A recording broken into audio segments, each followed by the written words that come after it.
రక్షణ అనే మాటను నూతన నిబంధనలోనికి వచ్చిన తర్వాత మనం అర్థం చేసుకునే విషయం ఏంటంటే 3 కాలములలో రక్షణను బైబిల్ మనకు పరిచయం చేసింది. ఒకటి, మనం రక్షించబడితిమి.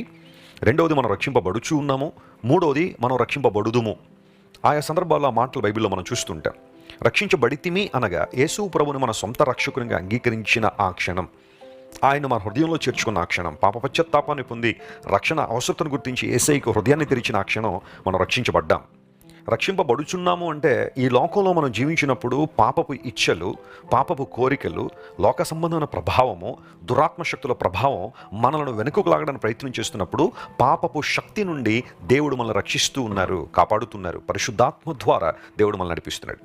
మూడవది, రక్షించబడుదుము అనగా పాపానికి ఒక భయంకరమైన శిక్ష ఉంది, అదే నరకాగ్నిగుండం, నిత్య శిక్ష అన్నాడు బైబిల్లో, ఇటర్నల్ డామినేషన్ అని. ఎవరైతే రక్షణ అనుభవాన్ని కలిగి ఉన్నారో వారు నిత్య శిక్షను కూడా తప్పించుకోబోతున్నారు.